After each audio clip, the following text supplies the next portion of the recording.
some choose and some are chosen. For Janet Macoska, it's been a little of both. Her career as a photographer developed from a simple love of music and has gone on to earn her international recognition. She may be living here in Cleveland, Ohio, but they know of her work in New York, London, Los Angeles. Janet is as good a photographer as you're ever going to find in rock and roll. The work of Janet Macoska vividly provides a voiceless narration of the history of rock and roll. She manages to capture the noise, passion, rage, and grandeur of this fluid art form as a still frame of film. She nails that passion, the beauty, the majesty, and the power of rock and roll.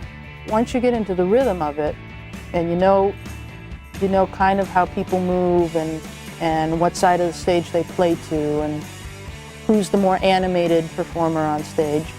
And then you just get really quiet inside to the point where you don't even hear the music. You're just like in some kind of zone. And really it's like this dance you do with the performers on stage combined with music and lighting, of which you have no control. You just kind of go with it. And that's where the creativity comes in, and it's really very internal. Janet's relationship with photography began very early on. As a child, she seemed to always have a camera in her hand. When I was really young, and I'm thinking about 8 years old, I found my parents' camera. So I started playing with the camera and taking pictures of the dog and the neighbors, and that got me started. I'm like, Janet, when did you start? I want to know when you really got in this.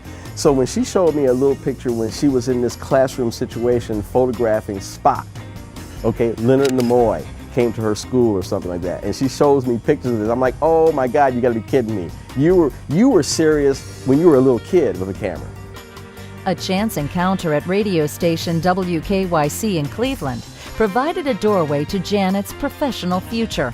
I would go down there and hang out with Jerry G and Jack Armstrong and answer fan mail for them, and they would reward me with records, which was really cool.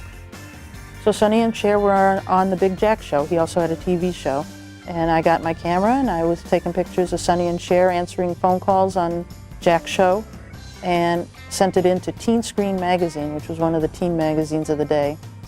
And that was my first published picture. I was 13 years old when it was published.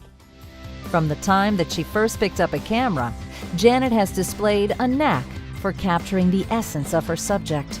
Janet's all seem very sort of spontaneous. They seem, she's not like trying to get them in different outfits or something like that. It's sort of really capturing the moment. That's what I think she really can do, is she really captures a moment, whether it's on stage or off. Janet can capture the soul of the artist. There's always a kind of a barrier that people set up around themselves, which is what photographers have to get through to make a person relax and do really good portraiture. And one of the ways that I worked that out was by interviewing them first. Because if you have a conversation with somebody and you have a connection with somebody, even if it's 15 minutes of an interview, then you're 20 steps ahead as a photographer, because that barrier has come down, and now you can take pictures that are really more genuine. With her work appearing in such prestigious publications like Rolling Stone, the New York Times, and People magazine, Janet's photos gained the attention of some notable people. I was one of 10 photographers there from all over the world, and it was because, Paul and Linda McCartney wanted me there. So that's my eureka moment, because it finally occurred to me that even without trying or even without knowing, that I'd risen to a certain level in this industry. With a portfolio consisting of 35 years of work, Janet feels there are a few photographs that stand above the rest. There are, I think they call them signature photos, that I'm most known for. These are photos that I think, it's like you hit the home run. You can get singles and doubles and triples in photography, but then you hit the home run. And there's a Bruce Springsteen shot of him with Nils Lofgren and Clarence Clemens at the lip of the stage, where it just symbolizes to me the energy of rock and roll. There's a David Bowie shot that's one of my favorites from 1983. It's just a classic David Bowie look, and he's just kind of looking disdainfully at all of us. But it's a shot that looks like it was done in a studio, and it wasn't. It was just, you know, that 60th of a second moment on stage. There's a shot of Aretha Franklin that I have, and she was transformed that night. She was singing, and her arm was up, and the light was coming down as if, you know, God was talking, and she was talking back to God, and that was the shot. In 2000, Janet's portrait of Paul McCartney became a part of the permanent collection in the National Portrait Gallery in London. And in 2003, Janet was honored in her hometown when the Rock and Roll Hall of Fame held an exhibition of her work. She was really excited. She said, "Hey, I'm going to get an actual exhibit." And I said, "Well, of course you are. You know, why wouldn't you? Why wouldn't this be the time to, you know, to honor your body of work?"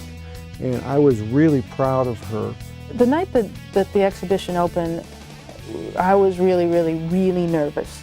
And I stood up there and watched people come up the escalator, and I thought, so this is like dying, but not dying. I mean, this is like people coming to your funeral, only you're not dead. And they come and they say nice things to you.